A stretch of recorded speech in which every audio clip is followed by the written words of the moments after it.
بسم اللہ الرحمن الرحیم۔ السلام علیکم ڈیئر اسٹوڈنٹس، آج کے اپنے 6 لیکچر کے ساتھ محمد رضوان آپ کے سامنے حاضر ہے۔ آج کے اپنے اس لیکچر کے اندر ہم اپنی بک 2 کے جو پہلا پورشن ہے اس کے چیپٹر 5 کو ڈسکس کریں گے، جس میں ہمارے چیپٹر کا نام ہے آن ڈسٹرائنگ بکس بائی جیسی سکوئر، مینس کے کتابوں کو تلف کرنا۔ اپنا لیکچر شروع کرنے سے پہلے حسب معمول ہم تھوڑا سا انٹروڈکشن دیکھیں گے جیسی سکوئر کا۔ ان کے حالات زندگی کے بارے میں اگر پڑھا جائے تو ہمیں پتہ چلتا ہے کہ یہ 1884 کے اندر پیدا ہوئے اور 1958 کے اندر ان کی ڈیتھ ہوئی ہے۔ ایک اور اہم بات، انہوں نے اپنے بہت سے ورکس کے اندر اپنا پین نیم یوز کیا جو کہ سولومن ایگل ہے۔ ان کی ایجوکیشن کی بات کی جائے تو انہوں نے اپنی ایجوکیشن سینٹ جان کالج اور ساتھ میں کیمبرج یونیورسٹی سے اپنی ڈگری مکمل کی ہے۔ اس کے علاوہ ان کے لٹریری ورکس کی بات کی جائے تو برٹش پوئٹ ہیں، مینس کے برطانیہ کے ایک عظیم شاعر کے طور پر جانے جاتے ہیں، ہسٹورین بھی ہیں جسے تاریخ دان کہتے ہیں، کرٹک بھی ہیں، مینس کے تنقید نگار جسے کہا جاتا ہے، اور ساتھ میں لٹریری ایڈیٹر بھی ہیں۔ ان کے ان بے شمار کارناموں اور لٹریری ورکس کی وجہ سے ان کو 1933 کے اندر 1933 کے اندر نائٹڈ کا خطاب ملا، مینز کے سر کا خطاب دیا گیا تھا ان کو۔ اسی وجہ سے انہیں سر جیسی سکوئر کہا جاتا ہے۔ اگر چیپٹر کی بات کریں تو چیپٹر کے سائناپسس کے اندر سب سے پہلے جب وہ سٹوری سٹارٹ کرتے ہیں تو اس میں وہ یہ کہتے ہیں کہ ایک اخبار کے اندر لکھا تھا جس میں یہ واقعہ جو ہے وہ جنگ عظیم دوم کے بعد کا انہوں نے لکھا، جس میں وہ کہتا ہے کہ تقریباً 20 لاکھ تک کتابیں جو ہیں 2 ملین 20 لاکھ تک کتابیں لوگوں نے آرمی والوں کو ایز اے گفٹ دی تھیں۔ اب ان کتابوں کے اندر بہت سی بکس شامل تھیں، مینس کے بہت سی اقسام کی کتابیں شامل تھیں، جس میں 20 ایئرز اولڈ میگزینز بھی شامل تھے، کوئی 20 سالہ پرانے میگزینز اس کے اندر شامل تھے، یا پھر guide to the lake district کی رہنمائی کے لیے جو پمفلٹ یوز ہوتے تھے وہ، مینس کے لوگوں نے بغیر سوچے سمجھے بہت سی ایسی کتابیں اور ایسے پمفلٹ اور ایسے رسائل جو تھے وہ آرمی والوں کو بھیج دیے۔ اب یہ بکس اور یہ ساری چیزیں بھیجنے کا مقصد کیا تھا اس پر بات کی ہے جیسی سکوئر نے۔ اب جو ویوز ہیں لوگوں کے ان کو ہم ڈسکس کرتے ہیں تو لوگوں کے بارے میں وہ کہتا ہے کہ 2 طرح کے لوگ پائے جاتے ہیں جن کے کتابوں کے بارے میں نظریات مختلف ہوتے ہیں۔ اب کچھ لوگ ہوتے ہیں the people who always jump at the opportunity of getting rid of useless books، کہ کچھ لوگ اس موقع کی تلاش میں ہوتے ہیں کہ انہیں کوئی موقع ملے اور وہ کتابوں سے چھٹکارا حاصل کریں۔ اب ہمارے ملک کے اندر اس جگہ کے اوپر اگر دیکھا جائے تو بکس کا اتنا ٹرینڈ نہیں ہے جتنا ویسٹرن کنٹریز کے اندر، آکسیڈنٹل کنٹریز کے اندر بہت زیادہ ہے، تو وہاں پر لوگوں کے پاس اتنی زیادہ بکس جمع ہو جاتی ہیں کہ پھر نئی بکس کو لانے کے لیے ان پرانی بکس کو تلف کرنا پڑتا ہے، ان پرانی بکس کو ٹھکانے لگانا پڑتا ہے۔ تو کچھ لوگ ایسے ہوتے ہیں کہ جو اس انتظار میں ہوتے ہیں کہ کوئی ایک ایسا موقع آئے کہ جس سے وہ ان پرانی کتابوں کو تلف کر سکیں، ان پرانی کتابوں سے وہ چھٹکارا حاصل کر سکیں۔ کچھ ایسے لوگ ہوتے ہیں the people who are very reluctant، second type جو ہے لوگوں کی وہ یہ ہے the people who are very reluctant to throw away anything that look like a book۔ بہت سے ایسے لوگ ہوتے ہیں کہ جو اس طرح کی چیزوں کو پھینکنے سے کتراتے ہیں، خاص طور پر بکس کو، اور وہ لوگ یہ سوچتے ہیں کہ جو پرنٹڈ مٹیریل ہے اس کو اگرچہ وہ ربش ہے، اگرچہ وہ ردی ہے، لیکن اس کو وہ پھینکنے سے پھر بھی ڈرتے ہیں۔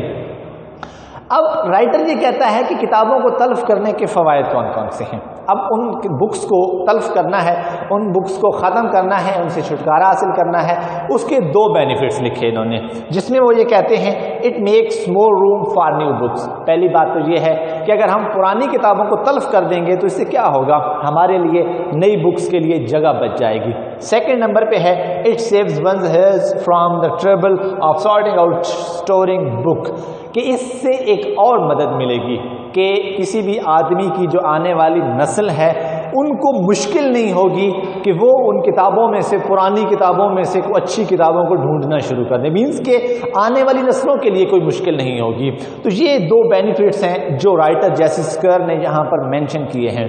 اب اس سے آگے انہوں نے اپنا ایکسپیرینس بیان کیا. رائٹر کا جو اپنا ایکسپیرینس ہے بکس کو تلف کرنے کے حوالے سے, بکس کو ختم کرنے کے حوالے سے جو رائٹر نے اپنا ایکسپیرینس بیان کیا وہ ہم یہاں پہ دیکھتے ہیں. تو جیسی اسکوائر یہ کہتے ہیں کہ میں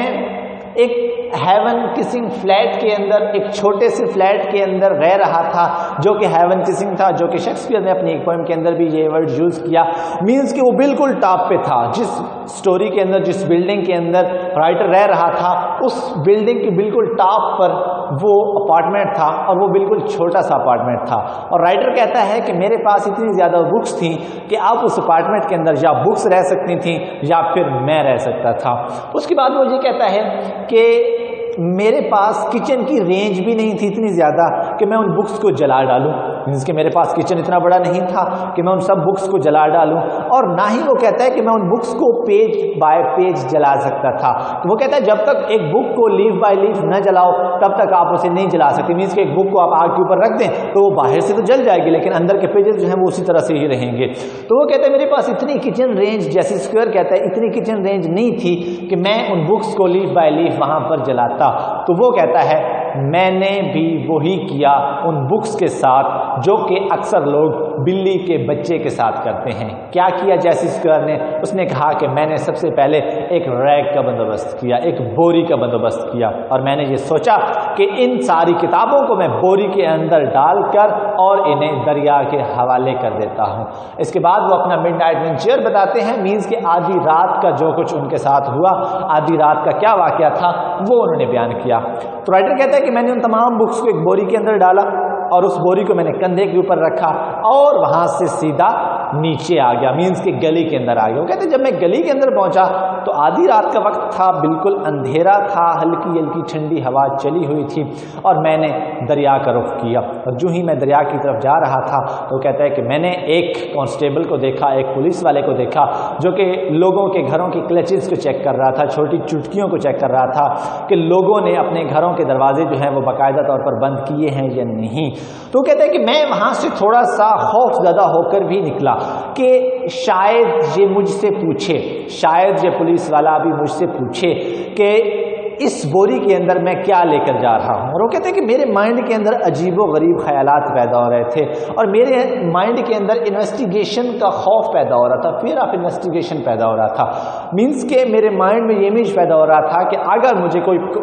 لنڈن پولیس کا کانسٹیبل پکڑ لے تو وہ تو سب سے پہلے یہی کہے گا کہ تم اس کے اندر ایک چوری کا مال لے کر جا رہے ہو یا پھر تم کو ایک بچہ جو ہے اس کے اندر ڈال کر وہ کہیں پھینکنے جا رہے ہو. تو میں کیا کروں گا؟ لیکن وہ کہتا ہے کہ میں نے اپنے سارے خوف کو اوورکم کیا, اپنے اس خوف کے اوپر قابو پایا اور آگے چل دیا.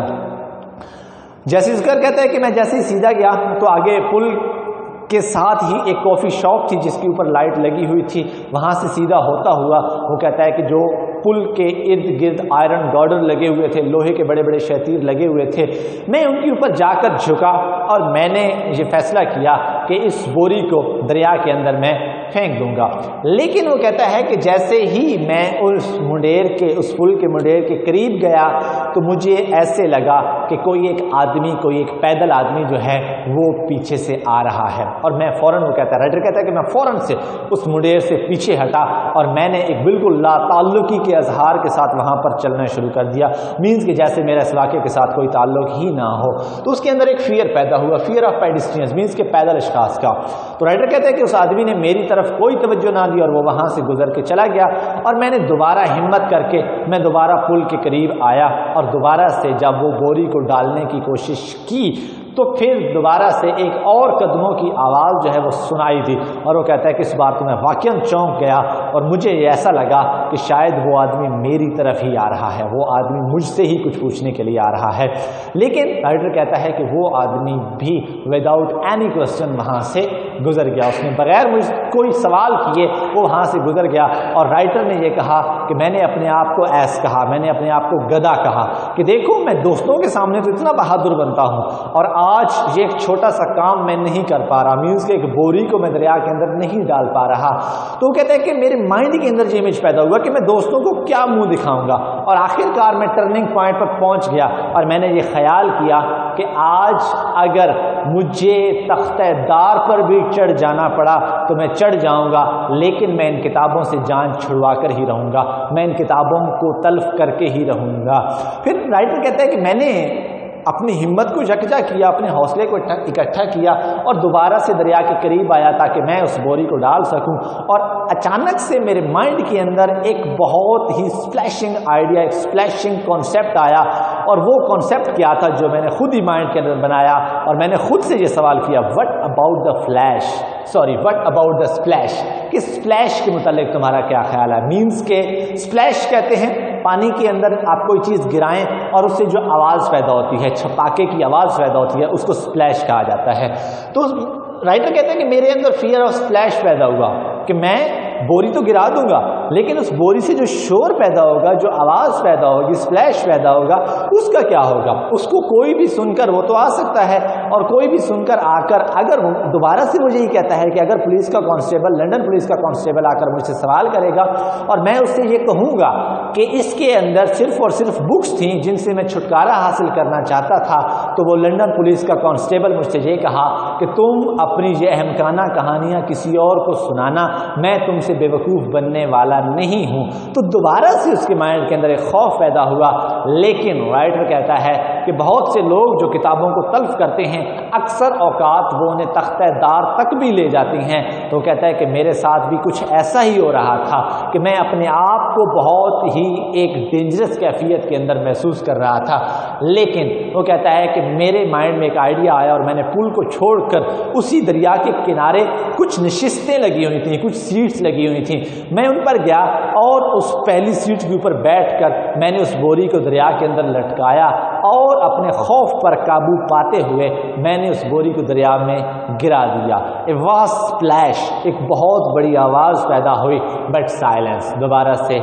اگین سائلنس، دوبارہ سے خاموشی چھا گئی۔ وہ کہتا ہے نو ون کم ٹو می، کوئی بھی آدمی میری طرف نہیں آیا، کسی نے بھی میری طرف کوئی خیال نہیں کیا، اور میں اپنے آپ کو حوصلہ دیتے ہوئے وہاں سے دوبارہ چل پڑا گھر کی طرف۔ اور جب رائٹر کہتا ہے کہ میں گھر آ رہا تھا تو میرے مائنڈ کے اندر فیلنگز پیدا ہو رہی تھیں ریگارڈنگ بکس، ان کتابوں کے بارے میں کچھ احساسات، کچھ جذبات پیدا ہو رہے تھے کہ وہ بیچاری کتابیں، little sadly about those books, ان کتابوں کے بارے میں ایک تھوڑا سا سافٹ کارنر پیدا ہوا۔ رائٹر کہتا ہے کہ ایک نرم گوشہ پیدا ہوا میرے دل کے اندر کہ میں نے کس طرح سے، وہ بیچاری اس قابل نہیں تھی، وہ خود کہتا ہے کہ یہ کتابیں اس قابل نہیں تھیں جو کچھ میں نے ان کے ساتھ کیا، اور وہ ان کتابوں کے نام لے لے کر کہتا ہے ہاریبل، بیڈ، پور، انوسینٹ بکس، بیچاری بری کتابیں، بیچاری اچھی کتابیں، غریب، انوسینٹ، معصوم سی کتابیں۔ اور رائٹر راستے میں چلتے ہوئے یہ کہتا ہے کہ اب تک تو اس بوری کے اوپر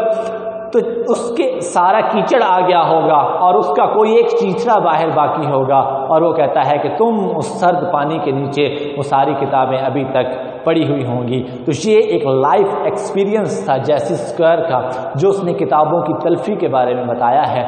اس پورے ٹاپک سے ریلیٹڈ، اس پورے چیپٹر سے ریلیٹڈ امید ہے آپ کو سمجھ آ گئی ہوگی۔ اگر اس میں پھر بھی کوئی کوسچن ہے تو وہ آپ مجھ سے ڈسکس کرتے ہیں، انشاءاللہ نیکسٹ ٹائم نیکسٹ چیپٹر کے ساتھ حاضر ہوں گے۔ تب تک کے لیے اللہ حافظ، تھینک یو سو مچ۔